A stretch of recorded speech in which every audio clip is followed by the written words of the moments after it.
أعوذ بالله من الشيطان الرجيم بسم الله الرحمن الرحيم رب اشرح لي صدري ويسر لي أمري واحلل عقدة من لساني يفقه قولي رب زدني علما اللهم فقهنا في الدين آمين يا رب العالمين. السلام علیکم ورحمۃ اللہ وبرکاتہ. امید ہے کہ آپ سب ایمان اور صحت کی بہترین حالت میں ہوں گے اور ایمان کو بڑھانے کے لیے دن اور رات اس کوشش میں لگے ہوں گے، اور اللہ تعالیٰ ہر اس کوشش کو جو آپ کر رہے ہیں اللہ تعالیٰ قبول فرمائے، آمین یا رب العالمین. تو آج رات کی ہمارا یہ لاسٹ سیشن ہے، ہارٹ ٹو ہارٹ. اور آج ہم اس میں جس ٹاپک پہ ہم بات کریں گے انشاء اللہ تعالیٰ، اسٹیپس ٹورڈز چینج. اور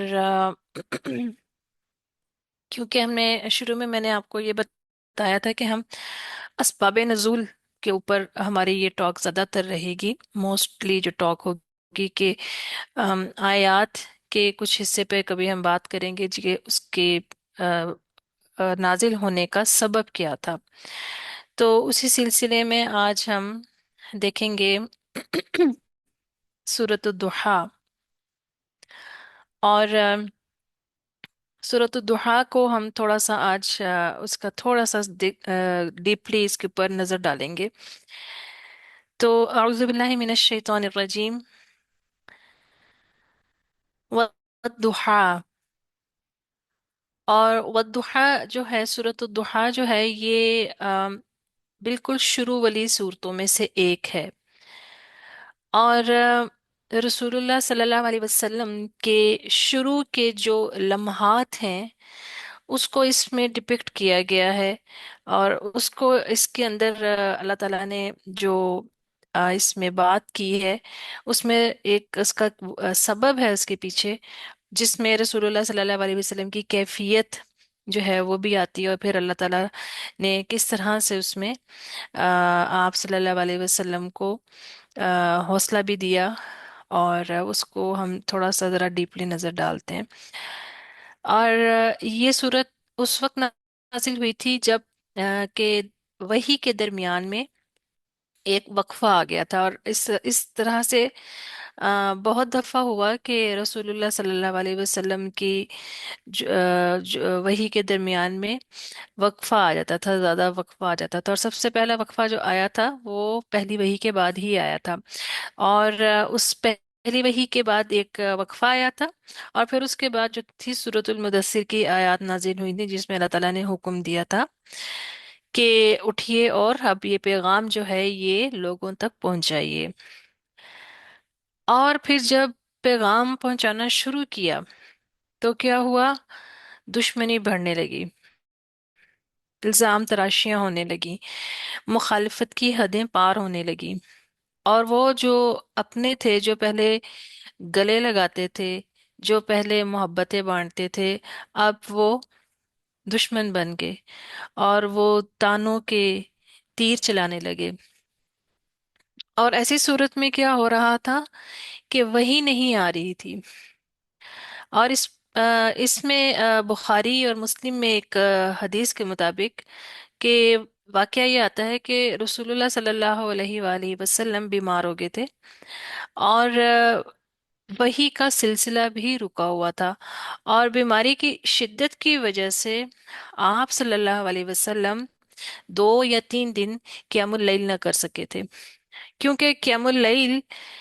آپ سورۃ المزمل کی جو آیات جو شروع میں نازل ہوئی تھیں، یا ایہا المزمل قم اللیل الا قلیلا، یہ آیات جو شروع میں نازل ہوئی تھی، تو اس میں